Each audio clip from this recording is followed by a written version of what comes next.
Hello dear students. आज हम topic ले रहे हैं ज्योमेट्रिकल ऑप्टिक्स में dispersion. Dispersion is basically defined as splitting of white light into constituent colours. ये तो आप लोगों को पता ही है कि वाइट लाइट जो है वो 7 कलर से मिलकर बनी हुई है विबग्योर।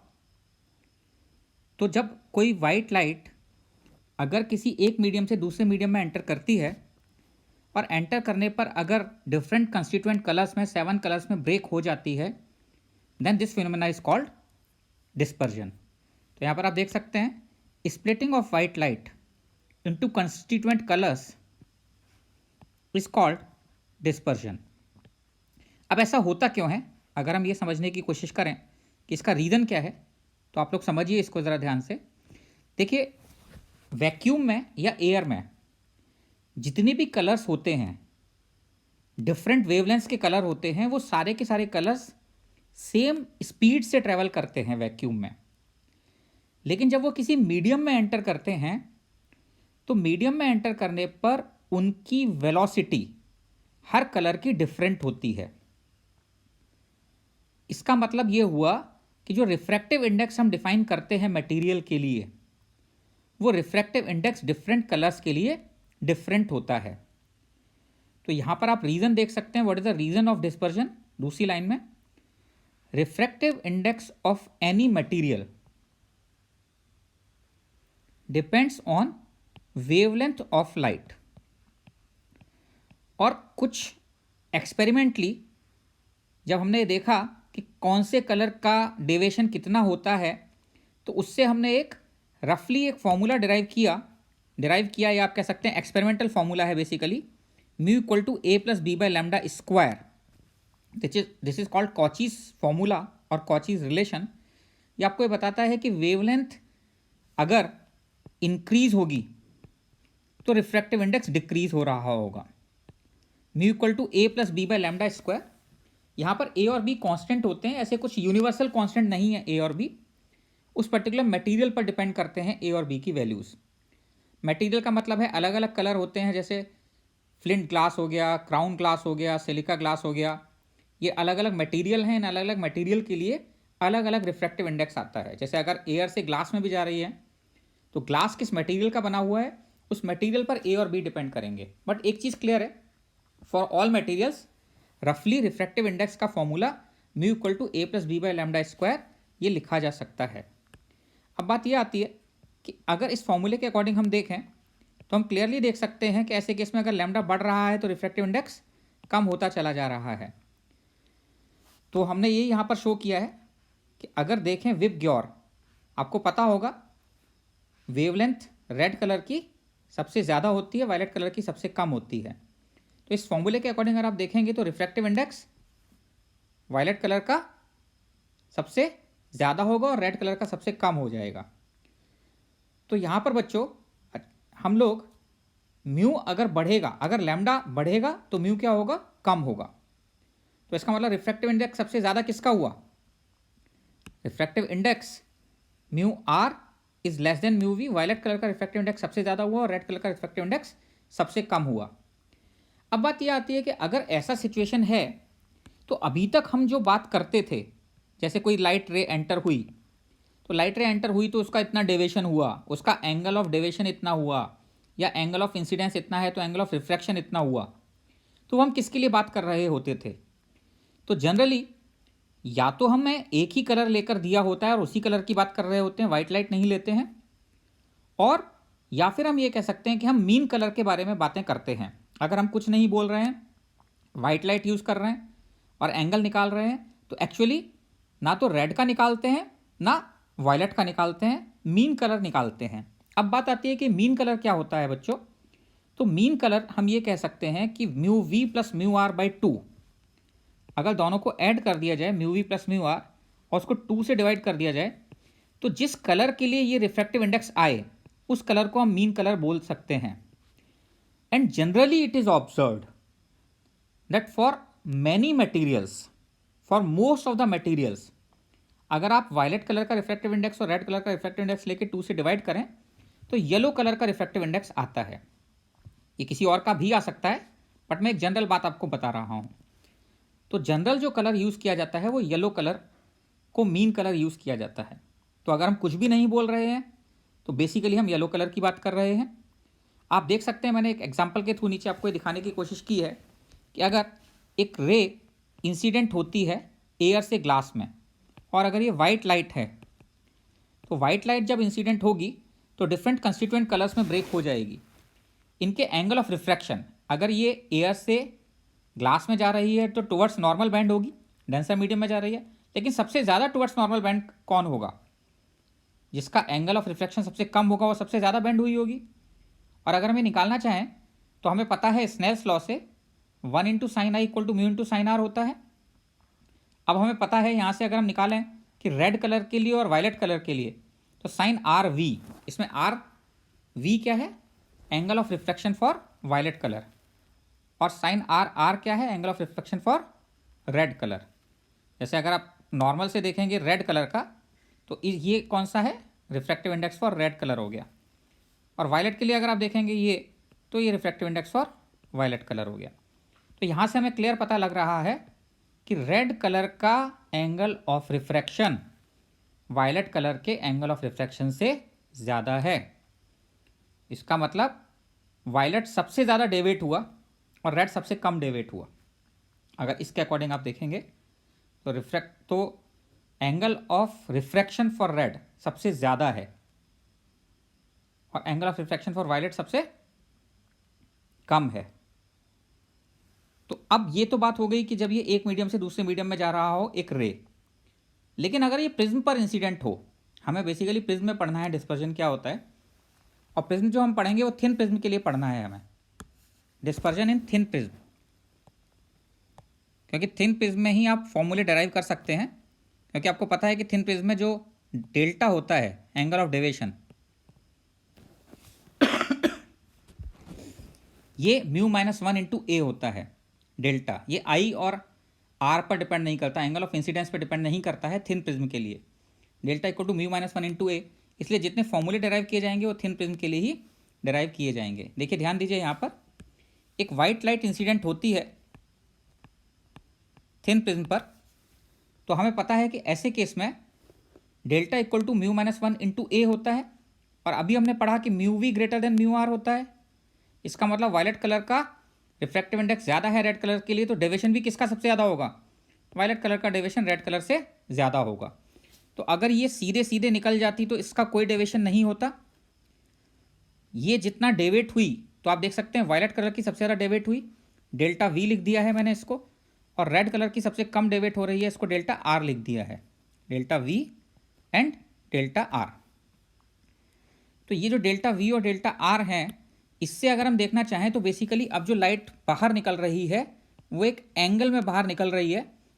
एक स्ट्रेट लाइन जो एंटर हुई थी वो स्ट्रेट लाइन में बाहर ना जाके अब डेविएट हो गई, डिस्पर्स हो गई, और डिस्पर्स होकर थीटा एंगल में अब फैलती चली जा रही है आगे। तो ये थीटा एंगल में जो फैल रही है आगे, इसको हम डिफाइन करते हैं एंगुलर डिस्पर्जन। क्या डिफाइन करते हैं बच्चों इसको? Angular dispersion. तो एंगुलर डिस्पर्जन थीटा अगर आप डिफाइन करना चाहें तो delta V minus delta R, del V minus delta R is defined as angular dispersion. और ये कितना आ जाएगा? Mu V minus 1 into A करते हो, mu R minus 1 into A करते तो इसकी वैल्यू आ जाती है mu V minus mu R into A. ये आपको ध्यान रखना है। एंगुलर डिस्पर्जन यानी कोई प्रिज्म कितना ज़्यादा डिस्पर्स कर रहा है लाइट को, उसका पैरामीटर क्या हुआ? थीटा। अगर आप येलो कलर के लिए देखना चाहें कि वो कितना डिस्पर्स हुई होगी, येलो कलर की लाइट इन दोनों के बीच में कहीं पर रही होगी, तो येलो कलर के लिए आप देखना चाहेंगे तो येलो कलर इनके बीच में कहीं पर आएगा, और येलो कलर के लिए डेल वाई कितना होगा? Mu Y minus 1 into A. तो ऐसे केस में हम एक टर्म डिफाइन करते हैं यहाँ पर, ratio of angular dispersion and average deviation. Angular dispersion and average deviation का जो रेशियो है उसको हम डिफाइन करते हैं डिस्पर्सिव पावर। बच्चों ये डिस्पर्सिव पावर कितनी आ जाएगी अगर हम देखना चाहें, इसको ओमेगा से डिनोट करते हैं हम, डिस्पर्सिव पावर को ओमेगा से डिनोट करते हैं। और डिस्पर्सिव पावर जो होती है बच्चों, ये किसकी प्रॉपर्टी होती है? मटेरियल की प्रॉपर्टी होती है। डिस्पर्सिव पावर किसकी प्रॉपर्टी है? मटेरियल की प्रॉपर्टी है। अगर हम यहाँ पर डिस्पर्सिव पावर निकालना चाहें ओमेगा, तो ओमेगा को हम डिफाइन कर रहे हैं theta upon delta Y. Theta हो गया mu V minus mu R into A upon delta Y कितना हो गया mu Y minus one into A. तो mu V minus mu R upon mu Y minus one is called angular dispersion, sorry dispersive power. और आप देख सकते हैं कि इसमें ए कहीं पर नहीं आ रहा है, दिस इज इंडिपेंडेंट ऑफ ए। इसका मतलब ये प्रिज्म की प्रॉपर्टी नहीं है, ये उस मटेरियल की प्रॉपर्टी है जिस मटेरियल से प्रिज्म को बनाया गया है। तो ये चीज़ यहाँ पर लिखी भी गई है, dispersive power is the property of material. For example flint glass, crown glass, silica glass, जो भी आप मटेरियल से बनाएंगे उस मटेरियल के लिए ओमेगा डिफरेंट होगा। तो अगर आप ये डिफाइन करना चाहते हैं कि मटेरियल क्या है, तो आप थीटा से डिफाइन नहीं करेंगे, आप एवरेज डेविएशन से भी डिफाइन नहीं करेंगे, आप उसको डिस्पर्सिव पावर से डिफाइन करेंगे। अब बात यह आती है बच्चों कि अगर डिस्पर्जन थिन प्रिज्म में हो रहा है तो क्या हम प्रिज्म का कॉम्बिनेशन यूज करके कुछ ऐसा कर सकते हैं क्या कि वाइट लाइट एंटर करे और वाइट ही बाहर निकले? अगर वाइट लाइट एंटर करे और वाइट ही बाहर निकले तो ऐसे केस में there will be no dispersion. तो हम ये कंडीशन देखते हैं, इस कंडीशन को बोलते हैं एक्रोमेटिक कॉम्बिनेशन ऑफ प्रिज्म। तो एक्रोमेटिक कॉम्बिनेशन ऑफ प्रिज्म में हम क्या डिफाइन करते हैं? एक्रोमेटिक कॉम्बिनेशन ऑफ प्रिज्म में हम ये चाहते हैं कि इसका कोई भी डिस्पर्जन ना हो। और डिस्पर्जन कब नहीं होगा बच्चों?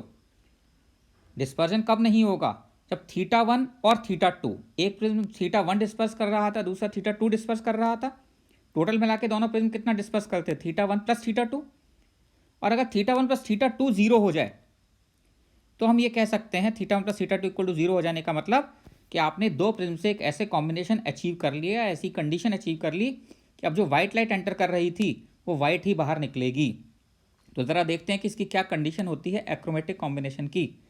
आप देख सकते हैं थीटा वन हमने पढ़ा था mu V minus mu R into A, तो यहाँ पर हमने रख दिया फर्स्ट प्रिज्म के लिए वन लिख दिया और सेकंड प्रिज्म के लिए टू लिख दिया। इससे आपके पास ये कंडीशन आ जाएगी। अगर कोई आपसे पूछे कि बताइए ए वन दे रखा है, बाकी सब कंडीशंस दे रखी हैं, इसमें ए टू कितना होगा, तो आप इस वाले फॉर्मूले में वैल्यूज पुट करके ए टू कैलकुलेट कर सकते हैं। एक बात आप क्लियर देख सकते हैं कि ए टू जो है वो नेगेटिव आएगा, A two in comparison of A one, A two equal to minus some positive quantity into A one आएगा। ये आप देख सकते हैं कि डिस्पर्सिव पावर ये हमेशा एक पॉजिटिव क्वांटिटी है, ये कभी नेगेटिव नहीं हो सकती, क्योंकि mu V is always greater than mu R. तो न्यूमरेटर जो है वो ग्रेटर देन वन हो गया, पॉजिटिव हुआ, न्यूमरेटर पॉजिटिव हुआ, ग्रेटर देन वन नहीं पॉजिटिव हुआ। और denominator mu Y minus one, mu Y is always greater than one, refractive index कभी वन से कम हो नहीं सकता, क्योंकि लाइट की स्पीड तो वैक्यूम में ही सबसे ज़्यादा होती है। तो ऊपर भी पॉजिटिव आ रहा है, नीचे भी पॉजिटिव आ रहा है, तो क्वांटिटी कभी नेगेटिव नहीं हो सकती डिस्पर्सिव पावर, ये आपको ध्यान रखना है। This is always a positive quantity. तो बच्चों यहाँ पर हम देख सकते हैं कि A two equal to minus A one, ये सम कुछ पॉजिटिव क्वांटिटी होगी। A two minus of A one का मतलब क्या हुआ कि आपको जो दूसरा प्रिज्म है वो इन्वर्टेड रखना पड़ेगा। इन्वर्टेड प्रिज्म रखने का मतलब ये हुआ कि आपको एक प्रिज्म का अगर आपने एंगल ऊपर लिया है, एंगल ऑफ प्रिज्म, तो दूसरे का एंगल ऑफ प्रिज्म नीचे लेना पड़ेगा। जैसे कि आप फिगर में देख सकते हैं, नीचे ये दो फिगर मैंने बनाए हैं, इन दोनों फिगर्स में आप देख सकते हैं कि प्रिज्म को इन्वर्ट करके रखा गया है, एक का बेस नीचे है तो दूसरे का बेस ऊपर है। अगर हम यहाँ पर कंडीशन अचीव करना चाहें तो हमें देखिए theta one plus theta to तो जीरो हो गया, इसका मतलब ये हुआ कि जो बाहर निकलेगी वो वाइट लाइट ही होगी, लेकिन वो वाइट लाइट पैरेलल बाहर नहीं निकलेगी बच्चों, उस केस में उसका कुछ ना कुछ डेविएशन ज़रूर हुआ होगा। तो अगर हमसे ये पूछा जाए कि एक्रोमेटिक कॉम्बिनेशन के लिए डेविएशन कितना होता है, theta one plus theta two अगर ज़ीरो है तो delta one plus delta to कितना होगा? Delta one plus delta to क्या होगा? Delta one plus delta to non zero होगा, ये चीज़ ध्यान रखनी है। Delta one plus delta two is non zero. अगर आपसे पूछा जाए कि delta one plus delta to कितना होगा तो हम कैसे कैलकुलेट कर सकते हैं delta one plus delta to? Simple सी बात है, theta one by delta one को ओमेगा वन हमने डिफाइन किया है। इसमें डेल्टा वन किस कलर के लिए ले रहे हैं? येलो कलर के लिए, कुछ नहीं बोल रहे हैं तो येलो कलर के लिए ले रहे हैं, मीन कलर हो गया। तो theta by delta equal to omega, ये तो डेफिनेशन है। Theta two by delta two equal to क्या हो जाएगा? Omega two. तो यहाँ से हम delta one plus delta two की कंडीशन क्या मिल जाती है हमें? Delta one plus delta two, delta one की जगह थीटा वन बाई ओमेगा रख दिया, डेल्टा टू की जगह theta two by omega two रख दिया, तो आपके पास ये कंडीशन आ जाती है, दिस इज टोटल डेविएशन। आप देख सकते हैं कि इस केस में theta one plus theta two क्या था? Theta one plus theta two zero था, तो theta one plus theta two अगर ज़ीरो से आप इसमें वैल्यू पुट करना चाहें तो theta one by omega one और theta two should be equal to minus theta one. तो theta two minus theta one है तो minus theta one by omega two आ गया, that is equal to theta one one by omega one minus one by omega two. ये आपका formula बन जाता है, इसको आप याद रख सकते हैं। टोटल डेविएशन कितना आ जाता है, theta one one by omega one minus one by omega two. मैंने नीचे फिगर से दिखाया है, आपको ध्यान दीजिए। एक वाइट लाइट एंटर करती है और वाइट लाइट ही बाहर निकल रही है, लेकिन स्ट्रेट लाइन में जाती डेल्टा टोटल, यहां से डेविएशन जो है वो कितना आ रहा है आपका, delta total equal to delta one plus delta two से हमने निकाला theta one one by omega one minus one by omega two आया। आप देख सकते हैं ये क्वांटिटी डेल्टा टोटल पॉजिटिव भी हो सकती है और नेगेटिव भी हो सकती है। अगर omega two greater than omega one होगा तो omega two greater than omega one होने का मतलब ये क्वांटिटी क्या है, पॉजिटिव है।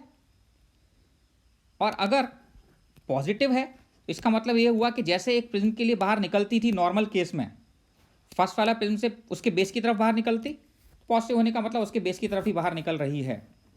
और अगर सेकंड केस में सेकंड वाले के बेस की तरफ बाहर निकल रही है तो omega two less than omega one होगा। ऐसे केस में हम बोलते हैं कि डेल्टा नेगेटिव है। तो आपको ध्यान रखना है, ओमेगा अगर गिवन है तो आप ये निकाल सकते हैं कि एक्चुअली जिस डायरेक्शन में रे आ रही थी उस लाइन से ऊपर ये बाहर निकलेगी या उस लाइन से नीचे आपको मिलेगी ये रे। तो ये तो आपका हुआ एक्रोमेटिक कॉम्बिनेशन ऑफ प्रिज्म, जिसमें हमने दो प्रिज्म यूज़ किए और दोनों प्रिज्म को यूज़ करके हमने कंडीशन ऑफ एक्रोमेटिक कॉम्बिनेशन लगाकर टोटल डेविएशन निकाला कितना है। बच्चों में ऐसा भी कर सकते हैं कि हम चाहें कि दो प्रिज्म यूज़ कर लें और जो रे बाहर निकल रही है वो पैरेलल निकले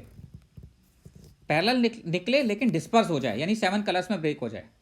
अब 7 कलर्स में भी ब्रेक हो रही है और पैरेलल निकल रही है, इसका क्या मतलब हुआ, इसका मतलब जो मीन कलर है येलो कलर वो इंसिडेंट रे के पैरेलल निकले। अगर मीन कलर इंसिडेंट रे के पैरेलल निकलेगा तो हम उसको बोलेंगे कि उस केस में कोई भी डेविएशन नहीं हुआ, बट डिस्पर्सन जरूर होगा उस केस में। तो इस कंडीशन को हम बोलते हैं डायरेक्ट विजन। डायरेक्ट विजन का मतलब होता है कि डेविएशन कितना होगा, total deviation will be equal to zero. But किसके लिए deviation zero, for mean colour. इसका मतलब मीन कलर की लाइट इंसिडेंट रे के डायरेक्शन में ही पैरेलल ही बाहर निकलेगी। तो ऐसे केस में बच्चों delta one plus delta to कितना हो गया, delta one plus delta to, total कोई डेविएशन नहीं हो रहा है येलो कलर का, तो येलो कलर के लिए delta one plus delta to zero हो गया, मीन कलर की बात कर रहे हैं।